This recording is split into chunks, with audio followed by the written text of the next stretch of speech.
Retornamos, meninos, e a gente vai continuar falando sobre a República Populista. Agora a gente vai falar sobre Jânio Quadros. O último vídeo eu achei que ficou um pouco corrido sobre JK, porém eu acho que dá pra pegar a ideia principal ali do governo de JK, tá? Não vou fazer outro vídeo.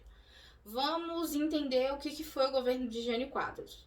Como vocês perceberam no mapa mental, o governo dele vai ser bem pequeno, né? Ele vai ficar ali no poder do mês de janeiro de 1961 até o mês de agosto de 1961. Eu vou explicar todo esse processo do porquê ele governou tão pouco, tá? Bom, Jânio Quadros era um cara extremamente figuraça, sabe? Quase um comediante, vamos dizer assim. Dá pra gente rir bastante um pouco com ele, tá? E ele vai ser eleito, né, por uma coligação entre dois partidos, tanto o PTN quanto a UDN, né? Que era, lembra, a gente já falou sobre a UDN, União Democrática Nacional, tá? E aí, ele vai vir com aquele jingle, né, da vassourinha, não sei se vocês já escutaram, eu vou tentar colocar no blog para vocês ouvirem. É super engraçado. Mas é aquele jingle de eleição mesmo, aquela musiquinha que fica na cabeça, sabe? Ele dizia que ia varrer a corrupção do Brasil, ok? Ainda mais com o governo passado de Juscelino Kubitschek, que foi acusado de corrupção, tá? Bom, ele vai vir com aquela ideia de ser um verdadeiro defensor da moral e dos bons costumes, desculpa. Então, vão ter algumas coisas que vão ser bem características do governo dele. Por exemplo, ele vai proibir a briga de galo. Acho que não tem nada a ver mesmo fazer dois animais ficarem brigando. Ele vai proibir. Desculpa, ele vai proibir o lança-perfume, que era muito usado ali dentro das festas de carnaval.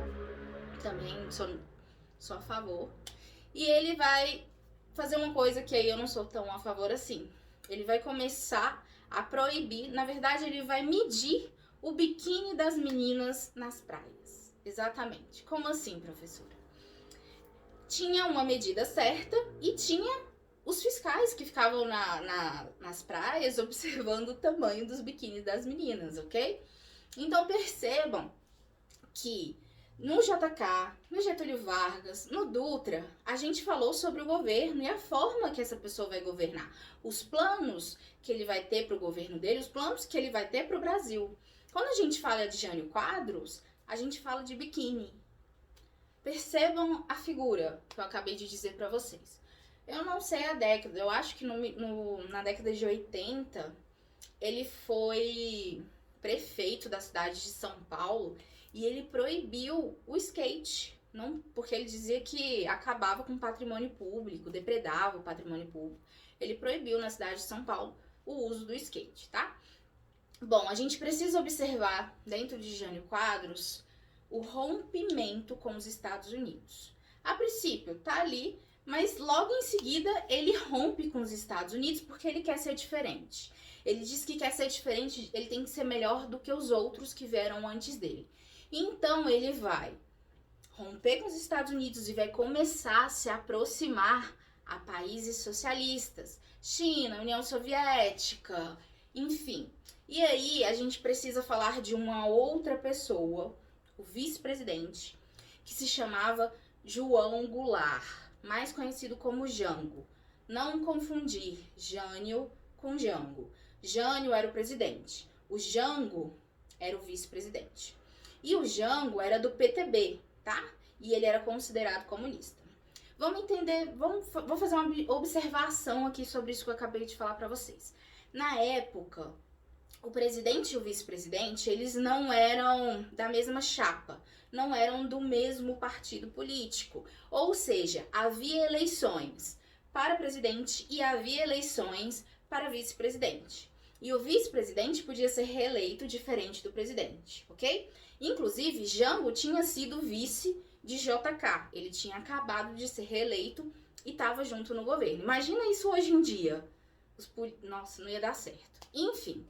Bom, vai começar a acontecer uma grande influência de Jango em cima de Jânio, tá? E como eu disse pra vocês, Jango vai vir com ideologia muito social. Então ele vai ser realmente tratado como um socialista, ok? Então, vamos entender um pouquinho mais sobre essa influência. Bom, a gente vai ter Che Guevara, inclusive nessa época, vindo para o Brasil. Ele vai vir para o Brasil, vai receber uma medalhinha lá do Cruzeiro do Sul, que quem vai entregar é o Jânio. Então percebam que Jânio realmente rompe com os Estados Unidos. Porque Che Guevara foi um dos líderes ali da Revolução Cubana e extremamente socialista. Então Jânio entrega, tem várias fotos, vou colocar para vocês no blog para vocês verem, tá? Só que Jânio Quadros começa a ficar fraco politicamente. No começo ele era extremamente forte, muito populista. Eu lembro de uma história que durante as eleições, né, aqueles comícios que aconteciam, ele fazia o seguinte, ele colocava um sanduíche de mortadela dentro do paletó, porque, sei lá, ele tava ali sozinho, vai que aparecia a mídia, né, um repórter. Ele tirava o sanduíche do paletó e comia, pra dizer que era gente como a gente, sabe? Enfim, ele se mostrou, na época da eleição, extremamente forte, né, politicamente, populista, tinha o apoio das pessoas. Mas depois essa força foi se perdendo, ok? Principalmente com suas loucuras da cabeça. Tanto é que ele vai formular na sua mente, só na sua mente, um plano golpista.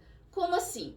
Ele vai começar a observar que ele está fazendo besteira ao se associar a países socialistas, né? Ele tá vendo que tá fazendo besteira. E aí, o que ele vai fazer? Ele vai colocar a culpa toda no Jango.